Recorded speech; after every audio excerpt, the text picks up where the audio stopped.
and I'm late. I apologize for that. So I'm going to have to go up and reset the clock since the atomic time updater is not working for us. So, anyway, welcome everybody. Are we ready to get to business? What time is it? I know, that's what I said. It's 3 minutes after 1:02. Thank goodness the Lord has got the clock. Okay, welcome, man. Remember the mission of the Great Falls International Airport Authority is to optimize transportation services and development to our region, and the vision is to maximize the airport's benefit to our region. So welcome, and please remember the board appreciates participation from the public, and if you have any comments throughout the meeting, please stand, state your name, address, and your comments will be heard. Welcome. Councilwoman Wolf, we appreciate you being here, and all your inputs are welcome as well. All right, so let's call the meeting to order. We're the quorum of the board present. I call the meeting to order. Commissioner Eritz. Here. Commissioner Baki is here. Commissioner Lalonde. Here. Commissioner Hogan is missing. Commissioner Smith. Here. And Commissioner Timbo appears to be missing. Let's start off with the Pledge of Allegiance. I pledge allegiance to the flag of the United States of America and to the republic for which it stands, one nation, under God, indivisible, with liberty and justice for all.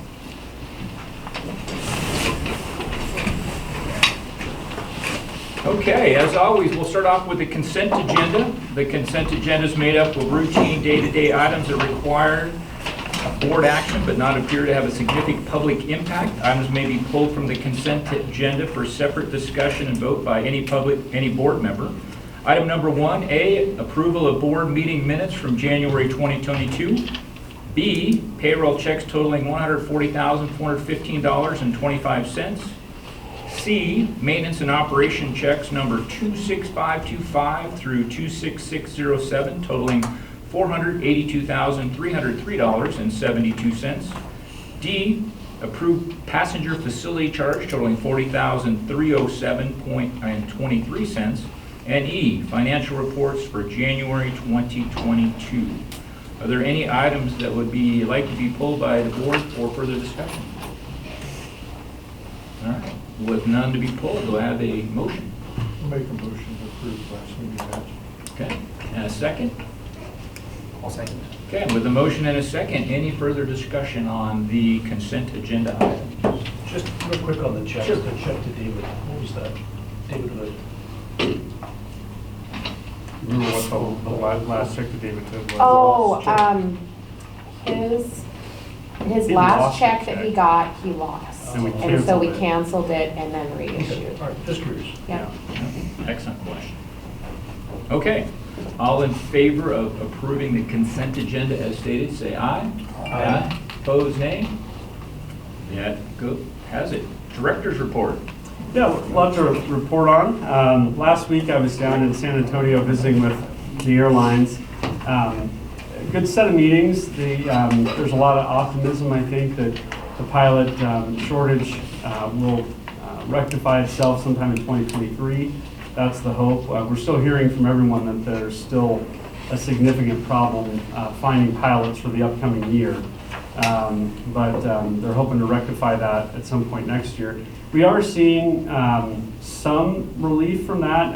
As you probably noticed, United has added a third flight effective 2 weeks ago in Great Falls from Denver. Over the next 2 months, that flight will transition to a 76-seater. We actually have one 76-seater now. We'll end up with two 76-seaters. So we'll have 90% more capacity in April than we had in 99 on United. They're still debating some additional service for summer. It looks like in the next 2 weeks they'll be making their final summer schedule update. We expect that we'll likely see a main line over the summer months, probably 2 flights a day, one of which on a larger plane. They are hoping to get to find enough capacity to fly Chicago on Saturdays for summer. Both of those schedule updates, if they can find the equipment, would happen in the next 2 weeks. So we should know for sure here fairly shortly. Alaska has scheduled their second flight of the day. That will not begin this year until June. So about a month or two later than what we would normally see. But we will have some additional summer capacity. And then Salt Lake City will have a third flight in that same time frame. So we will have some capacity increases. There's still some other stuff that might come about that we're working on for even this summer. You probably recall we're in the midst right now of trying to firm up our local match for a SCASD grant application. That application is due the second week of March, so we've got just about 3-4 more weeks before that's due. Based on what we're hearing, we think that can probably be written as a 40-60 with 60% coming out of SCASD. So we will more than double whatever we can put together here locally for a match for that grant. We still think we'll get a letter from American. They seem interested in providing us a letter last week to help us guarantee that grant, that if we would get a grant, that we would have some additional service. So that's encouraging. We're in the midst right now of obtaining that letter for the application, and our consultants are working on pulling together the application for that grant. They're very confident this year that we should see a grant. There's about $18 million in that pool, and so we're very hopeful that we'll be able to land a SCASD grant. If we get that, we'll be working on putting together service for 23 at this point. It's too late the current year to pull service this year, so that would likely not come until next year. But pretty encouraging to see that we're still thought of as a potential expansion market for American. Other meetings went pretty well. Our performance right now is very strong. As you probably, Commissioner Rich said a few minutes ago, particularly on Delta, there just aren't any seats to be had. They're completely full right now. And so United has additional capacity. We are seeing their flights filling up also, and Alaska is completely full. So that's encouraging. Finally, Allegiant has seemed to turn the corner a little bit. They're getting up close to 80% loads for the month, which is where they need to be. And so we're encouraged to see that. They are going to discontinue Phoenix this year in May. So like after the first weekend in May, we won't have Phoenix until August. They have routinely been canceling it over the summer, but this year it's a little bit early, so we won't have it in May this year. How many a day do they do to Vegas? A week? A week, I mean, yeah, sorry. How many a week? Currently, I don't know how many they are right now. Do you know? Friday and Sunday.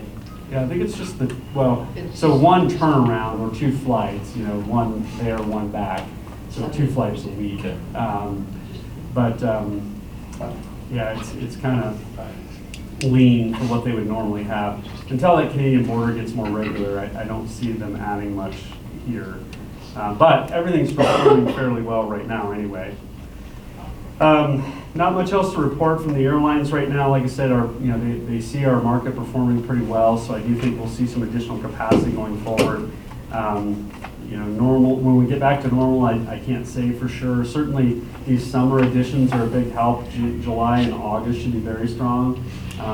Close to normal. I mean, without Minneapolis, obviously we'll be missing that flight, but having some potential for mainline to Denver, that's that'll be the most seats we've ever had in Denver, so that's pretty encouraging. And then, like I said, we still have one other carrier we're talking about that would be a new carrier for us with maybe some service this summer, and that's going pretty well. We had one other pretty good bite that we were working this spring, but in talking to them down in San Antonio, they said anything above $85 oil, they're just not, their oars aren't in the water. So they're going to kind of cut discussions on leasing a couple planes they were planning to lease and not really have much expansion. There's a lot of discussion about Spirit and Frontier down at the conference. There are some that believe that won't be allowed by Justice because it'll be a very heavy concentration of our ultra low-cost carriers. They overlap in a lot of places. I kind of see that 2 ways. I mean, it seems unfair to deny that one when a Continental United wasn't denied, even though they overlap a lot. Delta Northwest. Delta Northwest is another one, and I mean, yes, that was a different time during bankruptcy. They were sort of forced marriages so that you still had airlines. So I see the justification for why Spirit Frontier raises some eyebrows. At the same time, I think there's opportunity because because of that overlap in places like San Diego, where they both have significant service, that's going to free up a lot of airplanes to be redeployed elsewhere in places like this. And so I'm somewhat encouraged that that could free up quite a few airplanes and potentially create some opportunity. So I'm sure we'll hear more over the next few months about that, but I can't see it being blocked just given the recent history in the last 10 years. There are those in the industry that say that it will be blocked, so more to come there. On to capital, we have an extremely busy capital season coming up, which means right now we're in the midst of an extremely busy design season. It's hard to keep track of it day to day, what's bidding when. But That's what you get Chris for right now. yeah, exactly. And so the first project that we've gotten out the door this year is the utility project that's on the board agenda, so I won't talk about that. The de-icing project will soon be out to bid. Chris, when's that published? No, it's already published. We had the pre-bid this morning. Pre-bid this morning. Bid opens March 15th. And then bid opens the 15th. So by the time we come to the March meeting, we'll have that one. That is our biggest project of the year. We anticipate a lot of discretionary money for that one. So we did increase the budget. You may recall last year, I think we had a budget estimate around 6.8. The new engineer's estimate is closer to 8.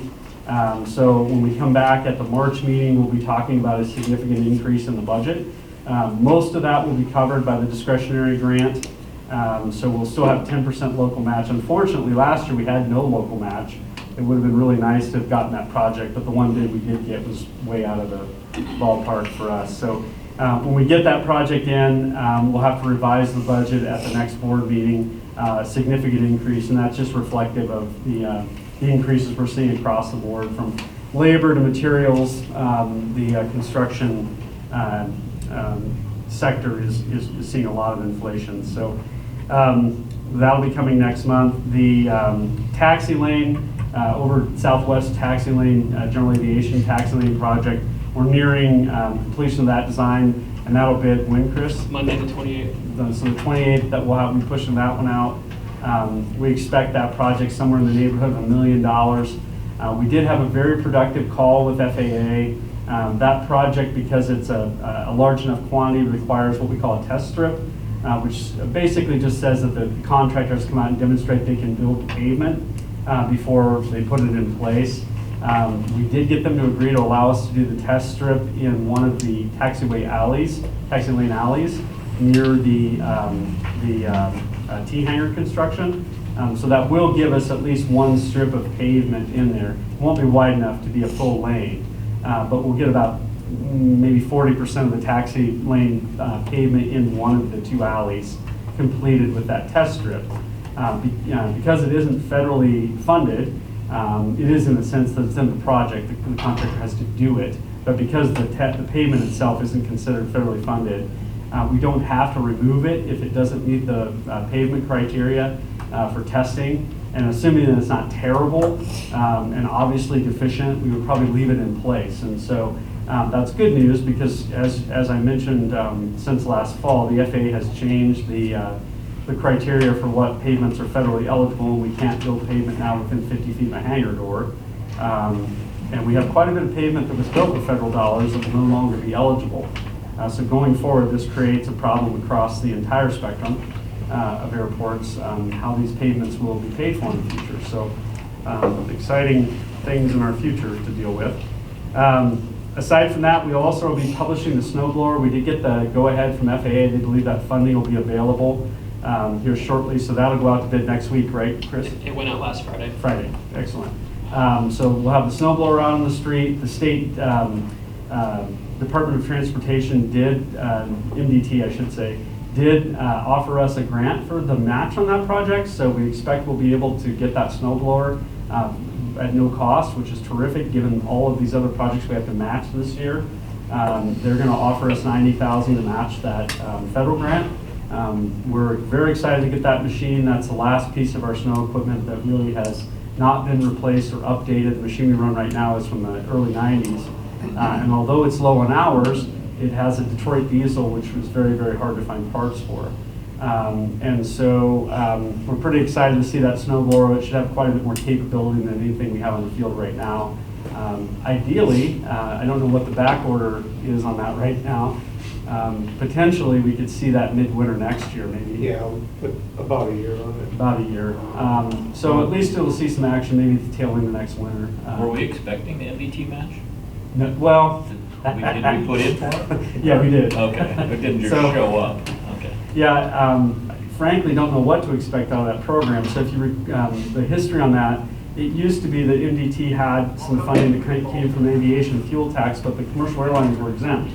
And so that little bit of money was kind of spread around the state, primarily at the small airports. And we would get every year a pavement maintenance grant of $40,000, maybe $80,000. And then 2-3 years ago, at the tail end of the Bullock administration, a new bill went through and passed at the state level that put a 1.5% fuel tax on all the commercial airlines. So that raises several $million a year. And at first, none of the commercial airports were receiving anything out of that program. Not everyone applied. We had been applying ever since that went in, because obviously that money comes out of our commercial airlines pocket. So this is the first grant we've gotten out of that program. I think it's our third year applying, Chris, do you remember? Yes. I think so. It's our third year, so this is the first time we'll get anything. And we're really excited about that because, a little bit of match on some of these projects goes a long way for us. So that's exciting. We are going to get a little funding out of that. It's the first time we will receive anything out of that program. Yeah, and it's a great precedent going forward. I mean, we definitely want to share in some of that now that they're collecting that amount of money. We definitely want to be applying for it every year and trying to get some funding out of that. The sidewalk project, we're still in design on that. I suspect that's not going to bid until May, most likely. Hopefully by then we'll still be able to secure a contractor for the year to get that project done. You may recall that's the project where we're going to tear up the sidewalk down below and put in a storm pipe that picks up the front of the building. Currently, there's no storm drainage on the front of the building. It just goes into the gravel between the walkway and the building. And as you can see, if you go out and find a downspout off that building, the cracking really radiates off that point. It's going subsurface under that sidewalk and just cracking it. And so ideally, that project will get done this summer. We'll pick up all that storm water all the way down the frontage of the building, all the way down the backside of the carport. And then next year, when we redo the carport, we'll be putting on a sloped roof that will capture everything into gutter and get it down into that pipe so you can get it out of there. Hopefully that'll enable us to keep that carport and the sidewalk in better shape for a longer period of time. I think that last sidewalk made it, it's out of 03. Yeah. Yeah, so I mean, we still got almost a 20-year life out of the sidewalk, which isn't terrible. But I mean, our pavements last a really, really long time up here if they're not subjected to that kind of subsurface flow. So I think ideally we'll get even longer life out of them. So that project won't bid out for a few more months. On the ticket counter, there's a funding update there. We did finally hear back from the FAA on our ARPA and CARISA dollars, which we had earmarked to use for that project. FAA has determined that we can use the money for the lobby expansion in order to create some spacing. As it sits right now, on a peak day of an average month, or peak hour of an average day, there's only about 3 square feet of space for the average person down there that's in the lobby when 2 flights go out, which obviously doesn't provide spacing for anything really. So once we get that lobby expanded, we'll be closer. I think it's about 9 square feet, wasn't it, Chris? Or 7.5 square feet. Yeah, it was about 7. About 7.5 square feet. So we'll be able to more than double the spacing down there between you and the other person, which is good. That gets awfully close to what the CDC recommends. So that's positive. We can't use that funding to redo the baggage belts is their first blush. We're making another run at that right now, only because the bags currently are being literally handed, back and forth between United and TSA because they don't have a machine in their bay. So the United folks have to take the bags over to TSA, have them screened, get them handed back. And so we obviously have people in very close proximity. They're handing something immediately back and forth. The CARISA dollars are supposed to be stopping the spread. We think that's we should take another look at that to see if we can get the FAA to approve that use of CARISA. So we're going to make another run at that. But We also can't build the interior of the airline space. I was kind of surprised by that. The rule for FAA has always been if you can't build airline spaces with FAA funds, but if an eligible project displaces an ineligible project, then the ineligible project becomes eligible. That's always been the rule. So it's kind of a bank shot way of getting eligibility. In this case, they're saying we can't build out the interiors, so we'll have to use other funding for that. And so I think we'll have to charge the airlines probably a little bit of the capital cost in order to build out their spaces. There isn't that, I mean, building the shell and getting the HVAC and IT and the electric done, I mean, we're talking a very small percentage of the cost because we're not buying furniture.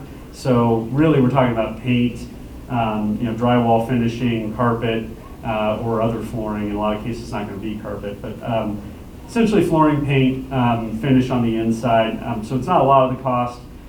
So we're encouraged by this. Now we kind of have that missing piece of the puzzle answered. And what that's going to allow us to do is kind of go back now and reprogram all of our other dollars to figure out where all the infrastructure bill money is going to go. Also what we were going to leave over for PFCs. You may recall our PFC application is expiring. We need to fill out a new one. And this is kind of the answer we've been waiting for because we have about 4.7 million or so in CRISA and ARPA. Now that we know how that's going to be dispersed into this project, that allows us to pick up the remaining pieces with PFCs and other things. And so we'll be working on revising our capital funding plan here over the next couple of months. On to airline agreements, we have everyone's airline agreement now except United. They have a few comments remaining, and then actually we did get the comments, right? It doesn't look like we're going to make most of those changes, but we do expect to get that signed probably in the next month, and then we'll have all the airline agreements done. We did finally get comments from FedEx on their purchase and lease agreement for the building. That's the extension of the long-term financing and lease that was done when that building was built many years ago. And we have the follow-on agreement that's nearly complete. They've asked for a few changes. I know Lars had a chance to read through them and says it doesn't look like there's any showstoppers in there. So it's possible by the time we get back together in March that we will have a couple of those long-term legacy deals done and be on our way with FedEx with another long-term agreement and have our airline agreements in place for the future, which is really exciting. And so good things there. And the last thing I was going to mention on the TSA application, we did receive word from TSA that we've been approved for the private screening program. They'll be doing some interviewing and determining who the best private screening company is. TSA gets to make that decision. Then they'll be making offers to all the staff, the existing staff, to figure out who stays with them. Obviously, some people will want to keep their federal career going and probably do some other things. In fact, we know a couple of them have already moved on to not immigration, but customs, U.S. Customs, and a few other things. And so we anticipate they'll probably be coming out for a visit in the next month to kind of see the operation, the private screening companies, or maybe several of them. I'm not sure yet if TSA is going to bring several or if they're going to make that selection and then bring that company out. But they have told us they'd like to do a walkthrough in late March, and so we'll anticipate that. Obviously, we'll need to get going right away with them on temporary measures for how we'll be doing bag screening. We'll be tearing up the terminal probably, I would guess, by May or June. And the first areas that'll be impacted will be the back of the building, which shouldn't really hinder anything initially, but then quickly we'll be emptying the bays out and knocking the walls down so that we have one common area. And obviously during that period, we'll need to work with the airlines and with TSA on how we'll function during that disruptive period. Ideally, everybody will be kind of settled again by this time next year in their spaces. Maybe a little bit longer than this, but certainly by next summer, I would think we'd have all the ticket counters moved and everybody in place and be moving on to the next elements of the program. So exciting stuff. And that's all I've got. That's all. That's all. While you're on the subject of TSA and increased airline, we had talked earlier about Horizon possibly picking up the 7 a.m. in the June time Yeah, slot that's for their true, second coming at flight. 7, yep. So now we've got a 75-seat Verizon airplane, a potentially mainline United at 150 seats, and the standard Delta flight leaving at 7 a.m. Is A lot. there a plan for TSA on getting all those passengers through? Are we gonna have more lanes to open up, or? Well, we always have the lane, the second lane, which is the metal detector lane. Whether or not, that'll be staffed and ready to go more often, I can't say. I mean, typically, the staffing is based on the number of passengers. So as the next couple of weeks go by, that should come into focus, and they should be able to add some FTEs for summer. And that, I think that's part of the issue that, will be difficult over the summertime, is as we make that transition, there'll be times when I'm sure they're gonna be trying to hire folks right as we're in the midst of summer. So, I mean, it is gonna be a challenge over the next couple of months, to ensure that we get the people to stay that wanna stay, and then new people hired. And as we meet with the management next, ideally at the end of March, that'll be one of the things we'll be clearly articulating is, we're gonna have a summer, for the first time in a couple of years, and we need to make sure we're staffing for that. And then, the following year, the new baggage system should be in place, which will mean less people have to be downstairs. So as we return to more normal, during that period, it should be a much better situation for screening, because we won't need as many people to do the bags. This summer is going to be kind of the worst case scenario, because like you said, we're going to have a big airplane potentially in there. I would be surprised if that isn't a turn airplane, though. I think the morning one's going to stay probably a smaller plane, and then the bigger plane turn in the afternoon. So We do a lot of overnights in Bozeman, Kalispell, Missoula, because I hope you're right, 'cause That that's- brings a lot of people in on that first bank Yeah. going into Denver. I hope you're right, because it's the best thing for the passenger. It'll be harder for screening, for sure, but it'll be the best thing for the passenger. But I think, Alaska going out at 7 gives us quite a bit of breathing room, because Delta's usually out of here, on that morning flight, 6:30 at the latest in the summertime. So, But they all want to show up at an hour. well. At the same time. Yeah, that's true. And we'll definitely have to ensure that everybody knows that, that mornings are going to be back to what morning used to be. Chaos. Yeah, for sure. But, yeah. And then the last comment, I've noticed driving by a lot that the parking lot appears to be a lot fuller. Seems to be filling up, yeah. Yeah, and everything's going good with the machines and. Yeah, I mean, our friends in Europe are slow, but the faces that we've ordered are supposed to be in production now. So that's the last kind of improvement that we plan to make, is to put those new faces on. They're just a little bit simpler. They've taken everything off of there that isn't absolutely needed. And we've also tried to change the wording to reflect some of the problems we're having. For instance, and it's things that don't occur to you, but the way our card readers are, you're supposed to put your card in and pull it out. The gas stations in town are almost all leave your card in. And so a lot of people are leaving their card in, and then the machine times out. So the new faces will say, insert and quickly remove card. We also changed the voice prompts, and that alone has seemed to really help. Now it says, please insert your card and insert and remove your card. So slowly we're able to make these changes to the system to reflect what we're seeing on the ground. That's all seems to be helping. And so when I talk to the officers now, they may only have a couple of calls, 2-3 per shift. So it really is going down a lot. And a lot of those calls right now are either we had a batch of bad tickets in there. I think they were actually, we figured out were loaded wrong, right? Voted wrong, I think, Yeah. 'cause we put them back in there. Yeah, they were put upside down, and so they were printing across the magnetic strip, which was messing up the magnetic strip. However, after the people leave, they've got the card. There's nothing we can do, and we don't know who has the bad ones. So I mean, we're still seeing a couple of those trickle through every once in a while on longer parking, and that one, there's no way to really fix it locally. We have to go out there and help them.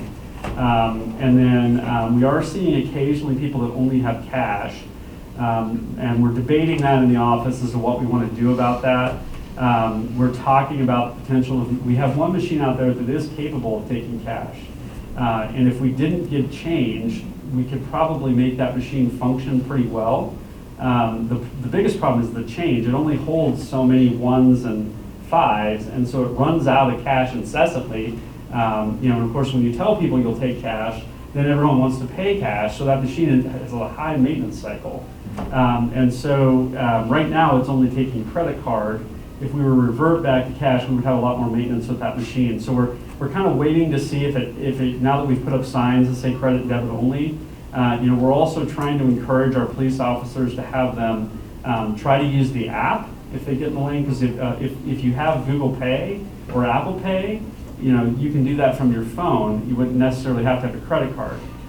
So some number of those people are young people who don't have a credit card, but of course they have a way to pay off their phone. They have a PayPal account or something that they can draw off and pay with their phone. So those people we could adjudicate with existing measures, but then there are still a few, folks in town that just, by God, they don't pay with credit card. And so we've got to figure out a measure for dealing with that other than sending our guy out there, because that does take a long time, and sometimes they're stuck there for a while while we get that person out. So that's the last piece of it. But not right now, it's running pretty smoothly and working pretty well. We don't really, we haven't had any real problems in a few weeks that I can No, with. been pretty good. Yeah, we seem to have gotten through all the kind of ghosts in the machine. We found a modem that the internet was going through from the last guy that that was occasionally going offline and shutting down the machines. We took that out of the system. That seemed to help with some of the downtime we had. Did we ever figure out what was wrong with the Value Park machine? It's just freezing. Is that what it is? I'm not sure if they figured it out. It's been working. Working, yeah. For some reason, that one's been going offline Had to every couple of reset it weeks, a and we few just have to times. reset it. There's still just a few kind of, like machines do. They have their intricacies, right? So we're still working through some of those, but it's gotten, where it's not a day-to-day problem now. It's more of just an occasional issue. And so as volume picks up into summer, we'll continue to monitor that. We may consider bringing a machine inside that might be capable of cash. That might be a little bit easier for us to monitor. That's another solution we've thought about.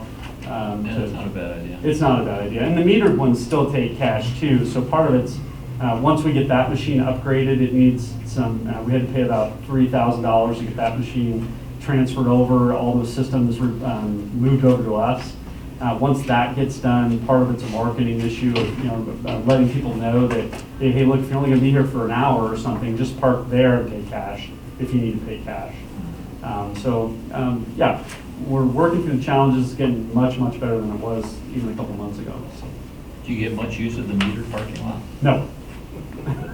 Why did we put that in? We were, for a while, overflowing short-term pretty badly. And we were getting a lot of people complaining that short-term was overrun and they couldn't find anywhere to park just to come in and pick someone up. And so we looked at expanding that lot, but because of the grades out there, it was really expensive per square foot. This used to be, I think it looks to me like it was initially built for some kind of bus, maybe like charter bus offloading or something. The lanes used to be sideways. And so people would park in there kind of headlong, and you can only get like 5 cars in the entire area. And so, that was such an inefficient use of space. We just said, okay, we need to create some very high turnover parking that makes sure people don't stay for the day. And so that's why we did that. What we were finding when the Canadian dollar was at parity, the Canadians would come down and park in that lot and just pay the $12 a day to park there. They didn't care. And so we really wanted something where someone wouldn't park overnight, and that became kind of a solution. And so it does function, to do a lot of what we wanted it to do. And as traffic comes back, it'll be important for us to have that function. It's just right now, it's, no one's using it really because there's plenty of room in short term. And we've gone to an hour of free in the long-term lot too. So some people are, if they want to come in and grab a bite to eat or something, they just park it over there. Awesome. Anything else? Okay. With the parking lot, are we noticing any more Alberta license plates? Are we seeing any more influx? It seems to slowly pick up. Every time I go over there, it seems like there's a smattering more. The big problem is they have to pay for a test when they come over here. And from what I'm told, it's like $230 because, locally, your insurance, if you have insurance, you get a free test. But now increasingly, you're having to pay for the 24-hour rapid test, even as a U.S. citizen. if you have insurance. If you have no insurance at all, it's like $230 to get a rapid test. And so I think that is the problem, is we're seeing some hesitancy. Plus, it's hard to figure out where you can get it. From week to week, it changes even here in our community. Sometimes Asurian, will do it. Sometimes the Nova clinic will do it, but they're not always doing it. If you call them, 1 week they have them, the next week they don't even have them. So, and on top of all of that, as we all probably know by now, the rapid test is the least reliable of all the tests. And so it's just a mess. And my hope is, and you're increasingly hearing it, it's possible that might all go away in March. A bunch of countries in the last week lifted their testing requirement. I think like Aruba lifted theirs last month, but then I even heard, I think on the radio last couple of days, UK, yeah. So some of the bigger countries are lifting that requirement. I'm hoping we get there. I think it's just the confusion, of how you get tested, where you get tested, do you have to pay for the test? That's keeping a lot of people away. I'd love to take my kid to Lethbridge for the day to see the little bird rescue thing, but I don't know the test. I don't know, where would I do that? What's it going to cost me to get back in? It's those types of things that are just keeping people from taking that Vegas trip, Phoenix trip for the weekend. If they're going for 2-3 months, I think that's the people we see right now. They have a home in Phoenix, and it's going to cost them $500. They don't care. They want to go. They want to spend the time in Phoenix, and they're not coming back for months. So to them, it's worth it. But the weekend trip to Vegas, that's what I think is really missing right now. All right. Remember, if there's any agenda items that present a conflict of interest and consequently require a member to abstain from discussion and vote, please say so. And let's now move on to item number 1, light industrial bid package number 1 for utility corridor construction. Yes, we have our first bid of the season. Came in a little under engineer's estimate, and we'd like to accept that bid and award a contract. Chris, do you want to just brief them quickly on that? Sure. So bid package 1 is the water and sewer utility crossings. You may recall last fall we had the steel sleeves being directionally drilled under the frontage road. This is the remaining portion to close out the utility aspect of the development. So the low bidder was United Materials. The second bidder that the airport received was Ed Bolin Construction. Ed Bolin was the one that did the steel casing. They were interested in doing the utility. United just came in a little bit lower than them. And again, as John said, lower than the engineer's estimate. So we'd like to go forward with it. John was going to mention we're also bidding bid package 2, which is the grading and site paving work that will help kind of complete the development in that area. So that's kind of you may recall we're a little bit on the clock on that program. We need to get a building up and operational by summer of 2023 so that we can go after the reimbursement from the TIF funds for all these utilities. Ideally, we'll be able to get reimbursed for this package of all the utilities, the sleeving that we did last fall under that TIF agreement. Right now, with Love's open, we expect that TIF district will be generating sufficient cash that we should be able to go out and bond the proceeds sufficient enough to pay for this. We also have a portion of bid package 3 that will be eligible for reimbursement to the road portion there. But we'll have to see if we have enough money in there to cover that also. But ideally, a year from now, we'll be either in or building, getting ready to build some buildings in this area. The TIF agreement requires that the 3 out of the first 4, I believe, or is it 2 out of the first 3? 2 out of the first 3 of the buildings have to be leased to or sold to someone that does manufacturing. So we'll have to be selected in that first phase of the project in order to get reimbursed from TIF. I think the difficult part will be if we get the building done, but we have not gotten any tenants yet. I don't know how the city will view that. We'll have to cross that bridge when we get to it. I see that as potential that we get into fall. We've ordered our metal building. The building gets erected come spring. We're ready to go, but we don't have a tenant. And then we have to get it bonded by October, or the TIF expires. So we have to get that done by October. But if we don't have any tenants in there, we'll just have to see what the city says about that development agreement at that point. So we're definitely, this is a huge step forward. Very excited it came in under estimate. It's great that we're going to get in the ground early this year and get this done and move towards development. We've had some back and forth with Dick Anderson in the last couple of weeks. They're looking to complete the development agreement with us on that joint partnership. We've asked them to expedite pricing so that we can see what these first couple of units are going to cost us. And then ideally, we'll be bringing that back to the board this spring to look at the acquisition of those first couple buildings. I can't remember, has anybody expressed interest in those buildings yet? We have a pretty good list between us and Dick Anderson. There's definitely some tire kicking. The unknown piece right now is what the cost of these units are going to be. Metal building panels are like at the epicenter of price increase right now. And so that's the question is, what can Dick Anderson get these for? What can we put a unit in the ground at? So as we get closer to finishing, we'll have maybe some people are more interested in kicking tires or not. Right. Okay. When we started this project, I think we probably could have fielded units for maybe 280. Last time we checked in, which is almost a year ago, was closer to 350. I think if we're gravitating up around 400,000, it's going to be much harder to sell these units. We'll see what the pricing comes in at here in a few weeks. The metal's out of this world, the alternate construction materials, and they do the prefab insulation stuff with. Yeah, you definitely wouldn't want to do like a stucco, like It'll have to be structural. Yeah, you'd probably like maybe tilt up concrete or even pour in place concrete. And Dick Anderson, even last fall, I was talking to him about pricing out, what a tilt up might be, or prefab, one of the two. So that's definitely on the radar screen. That would actually be a very, very good product. And there for a while, concrete was way cheaper than metal. But I don't get the sense that right now concrete's a ton cheaper. I think metal is probably still the cheaper option, but we'll definitely keep that in mind because a concrete sided building will be, that's a lifetime product right there. There's really no maintenance ever on that. How many square feet are they? So they'll be 80 feet long, and then you can buy as many bays as you like. So the bays will be 30-foot bays, which supports about a 25-foot door. And then you can buy 2 or 3 of those bays and have the building as long as you like. The building itself, most of the buildings that they'll fit in there, the site's a little irregular, but we can go up to about 200 feet, 210, 220 feet. So you can have an 80 by 220 if that's what you want. A massive structure. Or you could just buy one unit and then we'll put a divising wall and build next to it. So 80 by 220 would be the full. Yeah, you could put 7 units in that. Yeah.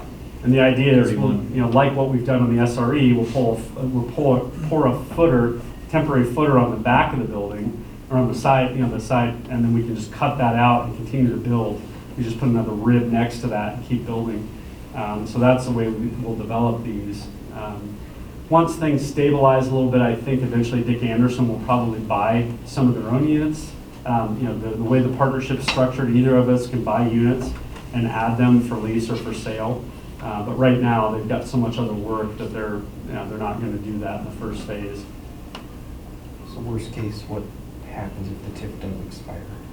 I think if the TIF expires, we probably at the very end ask them for any reimbursement that's in the fund. In next September, we'd probably go back and say, hey, there's $70,000 in there or $80,000 in there. We'd like to have that money. And then that's about all we would be able to get out of it. I don't know what the potential would be if we could. I doubt that we could file a TIF after the work's completed. Set up a new TIF. That would be problematic. So we definitely want to take advantage of getting those buildings built and trying to collect on the current TIF. And that fund, unfortunately, some bigger TIFs that there's been a lot of development in them, they would have enough. You could probably pay this out of 1 year or something. Our TIF, there was a long lag where we had no new projects, right? Until we built I-State, there was nothing, going into the TIF because it starts on the property tax and new things. So we built I-State, now there's a trickle. Then we built Eagle Jet, now there's a nice trickle. Now we've got Loves going in there. Well, that's a pretty good trickle. Ideally, we'll sell FedEx, and that'll become taxable. And there's some more going in. So ideally, by this time next year, there'll be a nice little, annual payment dropping in there that we can go out and borrow against. I say we, the city actually does that, not us, but. Okay. Can I get a motion to authorize the airport director to proceed with the light industrial condo infrastructure improvement budget not to exceed $800,000 as discussed? Make a motion, the airport director has authorization to proceed with light industrial condo infrastructure improvements not to exceed $800,000. Can I have a second? All right, we got a motion and a second. Any further discussion? All right, no further discussion. All in favor of the light industrial condo infrastructure improvement program, say aye. Aye. Opposed? All right, motion passes. Thank you. And number 2, the capital project task order 31 terminal improvement / modernization phase 1. Yeah, so this is the task order to advance the terminal projects for this summer on the terminal frontage out front. So we need to execute a task order with CH2M Hill to update the scope of the work. We're going to remove some elements out of that project. As we said a few months ago, we realized we probably have more project elements than we had cost. In addition, in the last couple of months, we've reshuffled some of the funding for this. Initially, we thought we would be using our AIP funds for this project, our normal empowerment funds. We've now reshuffled that some and we'll be using the bill dollars, the infrastructure bill dollars. And so it doesn't have to meet the timelines that the FAA has for our normal AIP program. And because of that, we're also going to pull out some of the scope. We initially thought this project we would combine with the atrium project that's down there in the rental car area and the carpet replacement in that first floor. We're going to combine that work with the ticketing counter. It makes more sense and it'd be a more similar type of work, and so we think that fits better and really limit this scope down to essentially the pipe and the concrete walkway down there. And so we need to, and the signage, we'll leave the signage in there too on the front of the building. But essentially we have to redo this task order a little bit, and so it took a little longer than we had initially thought it would. Rod's done an independent fee assessment for this work and compared that budget, and so we're comfortable with the project budget for the design piece of this, and we need to execute a task order in order to proceed with that design and construction management. As you can see there on the second page, the design component of this is about $191,000 for the project, and then we still anticipate the overall program budget to be in that sort of million range that we have on the project budget cost, about $1,055,000 to complete the majority of this work. So are we authorizing the whole project at $1 million or just the design portion of 191? We've got to do both. We have to execute the task order with CH2M Hill to proceed with design and construction. We also need to vote again on the overall project budget because we've changed the scope of the project. And we're now pulling out that atrium work, and we're going to do that with another element of the project. So we need to approve the project, and with that, the design and construction budget, we need to approve the task order for the $191,000 for CH2M Hill.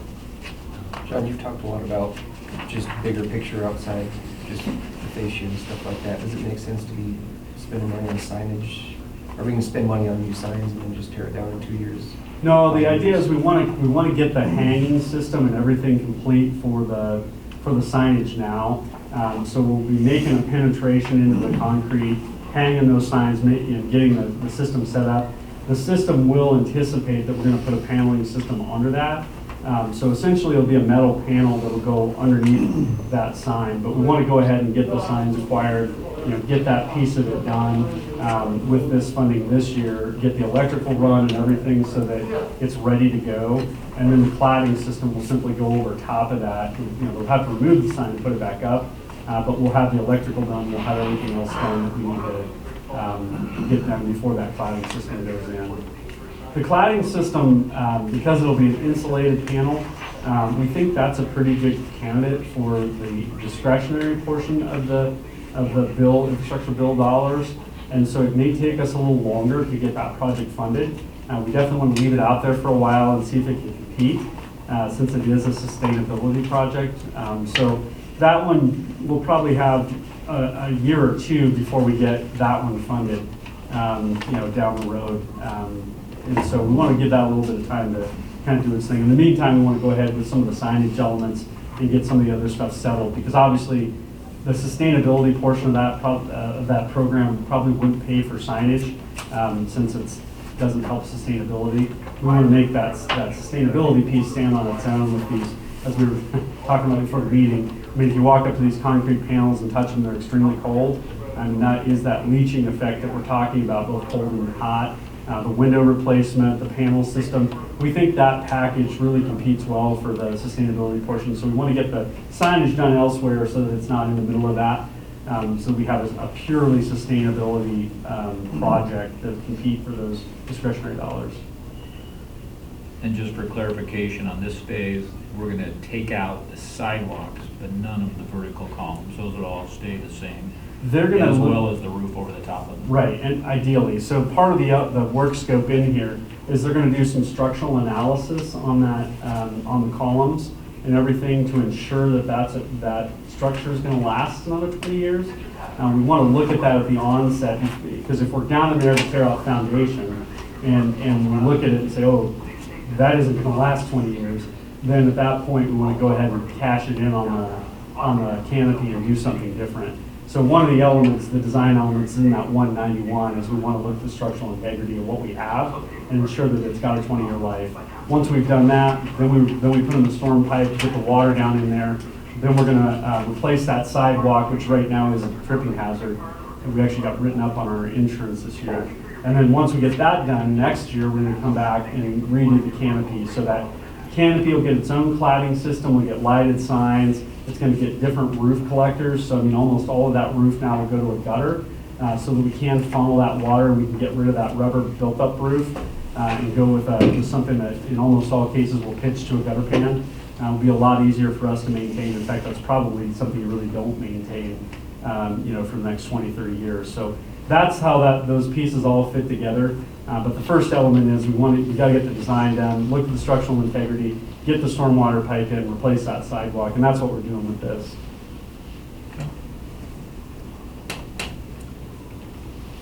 All right, so we're being asked to approve $1,055,000.